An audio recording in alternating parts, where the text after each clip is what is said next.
Your grocery bill may not be high only because food is expensive.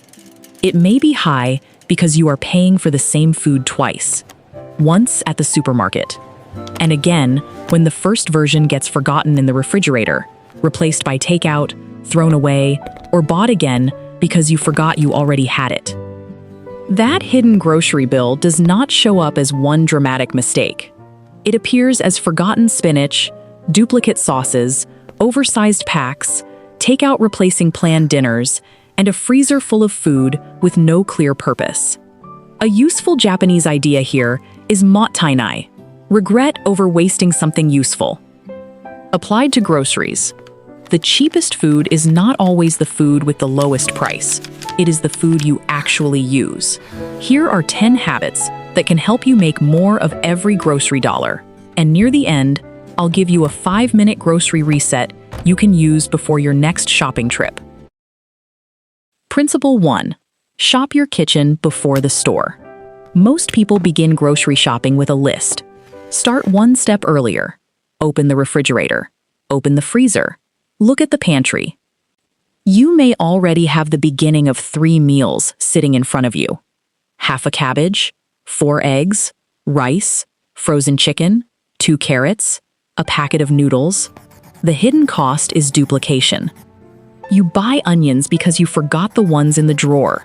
You buy another sauce because the first bottle is hidden behind something else. The shift. Before writing your list, choose 5 foods that need to be used first. Build at least 1 meal around them. If that prevents only $15 of unnecessary replacement food each week, that's an illustrative $60 a month. But seeing what you own is not enough if every ingredient has only one possible use. Principle 2. Buy ingredients with more than one job. A cheap ingredient can become expensive if it only works in one recipe. That specialty sauce may be on sale, but if you use 2 spoonfuls and forget the rest, the discount did not help. Flexible ingredients behave differently. Eggs can become breakfast, a rice bowl, part of dinner, or an addition to soup. Cabbage can become a side dish, stir-fry, soup, or noodles. Tofu can work in several simple meals. The point is to buy ingredients that can survive a change of plans. The shift. Before putting a new ingredient in the cart, ask, can I name 2 meals this could become? If the answer is no, think carefully before buying it. Because one of the most expensive things in a kitchen is an ingredient with only one job. Principle 3. Plan 3 anchor meals, not 7 perfect ones. A 7-day meal plan looks organized. Real life is less organized. Someone works late. You get tired. A carefully planned dinner becomes takeout while the ingredients wait. A simpler approach is to plan 3 anchor meals. 1 rice or grain-based meal, 1 soup, noodle, or 1 pot meal. 1 simple protein and vegetable meal. Then leave the rest of the week flexible. This lets leftovers and ingredients move between meals. The shift. Plan enough structure to prevent panic, but not so much structure that one changed evening ruins the whole week. A flexible plan often wastes less than a perfect one. Principle 4. Stop confusing bigger with cheaper. The family-size package has a powerful message: more for less. That is only true if your family finishes it. A large tray of vegetables can have a lower price per pound and still cost more if 1/3 ends up in the trash. Bulk buying works for foods you reliably use: rice, dry goods, frozen staples, and long-life products. For fresh food, the better calculation is not which package is cheapest per unit. It is, which package will we actually finish? The shift. For 1 week, notice which fresh foods repeatedly go bad in your home. Buy less of those next time, even if the smaller pack has a slightly higher unit price. You are not paying for grams. You are paying for what reaches the plate. Principle 5. Let price and season change the plan. Many people shop from a rigid list. Apples, broccoli, strawberries, salmon. Whatever the price, the list stays the same. A more flexible kitchen lets the store answer part of the question. Japanese cooking often places value on shun, enjoying ingredients in their season, when they are especially appropriate or appealing. You do not need a traditional menu to use the idea. Instead of writing one exact fruit, write fruit at a good price. Instead of one exact green vegetable, one fresh green vegetable. The shift. Leave one fruit and one vegetable open on your list. Choose after you see the price and quality. You are allowing reality to help design the meal. And this flexibility matters even more when you reach the most expensive part of many grocery carts. Principle 6. Make expensive protein an ingredient, not always the event. Many dinners begin with one question. What meat are we having? That automatically places one of the most expensive items at the center of the plate. Try reversing the order. What meal are we making?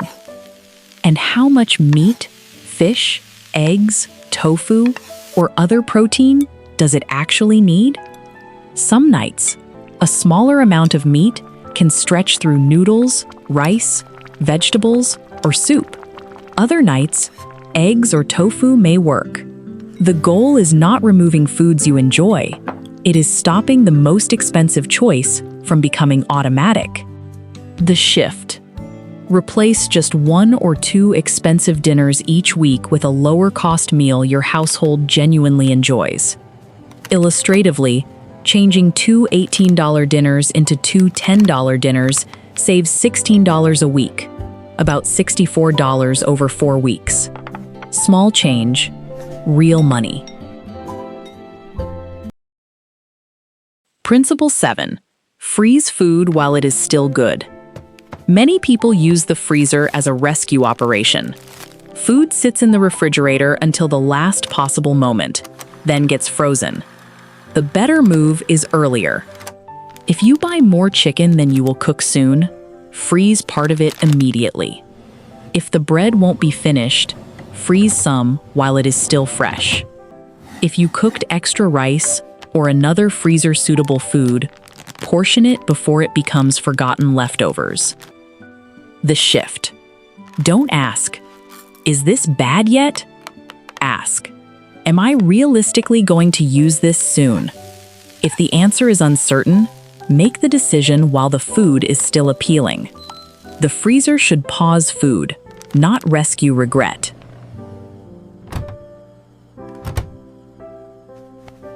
Principle 8. Turn leftovers into ingredients. The word leftovers makes people imagine the same dinner again, so perfectly good food gets ignored. Instead, think of leftovers as ingredients you've already paid for. A little cooked chicken can go into noodles. Vegetables can become soup. Rice can become the base of another meal when stored and reheated safely.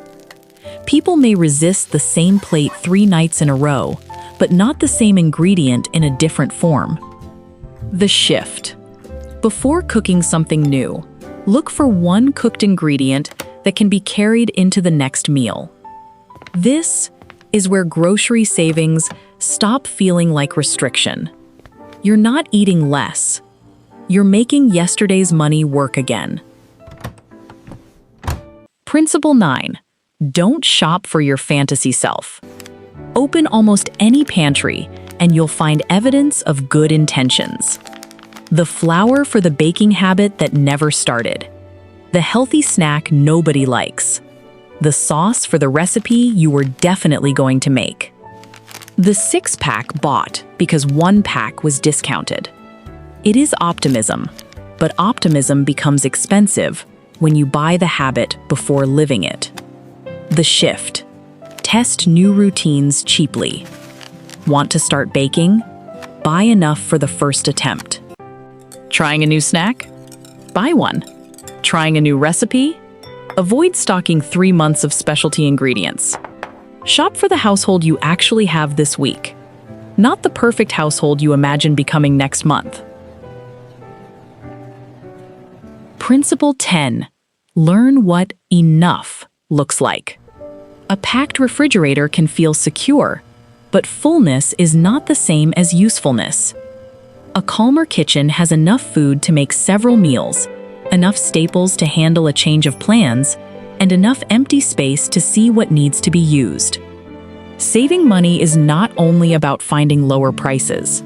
It's about reducing the amount of excess you need in order to feel prepared. When you can open a refrigerator containing eggs, vegetables, rice, tofu, a small amount of protein, and a few leftovers, and see meals instead of scarcity, your shopping changes. The shift. Before buying more, ask, do I need more food, or do I need a clearer plan for the food I already have? That question can save more than another coupon ever will. Bonus: the 5-minute grocery reset. Before your next shopping trip, take 5 minutes and answer 5 questions. What 5 foods need to be eaten first? What can become at least 2 meals? What fresh food did we fail to finish last week? What are we buying again even though we already have some? What is one expensive dinner I can replace with a cheaper meal we actually enjoy? Then write your list. Not before, after. Now the grocery list becomes a plan, not a wish list. The goal is not to create the cheapest kitchen possible. It is to create a kitchen where less money disappears unnoticed. Shop your kitchen first. Choose flexible ingredients. Plan a few anchor meals. Buy the amount you will actually finish. Let price and season influence the plan. Use expensive proteins more intentionally. Freeze food early. Turn leftovers into ingredients. Stop buying for an imaginary future self and learn what enough looks like. You don't need to change all 10 habits this week. Start with the easiest one. Tonight, open your refrigerator and choose 5 foods that need a job. Then build tomorrow around one of them, because grocery savings rarely come from one dramatic decision. They come from closing small leaks, week after week, until the money that used to disappear quietly starts staying with you. If you enjoy practical ideas about money, food, and simpler living through a Japanese lens, subscribe to Quiet Japanese Wisdom. And for the next 7 days, try one simple challenge. Before you buy more food, eat what you already paid for.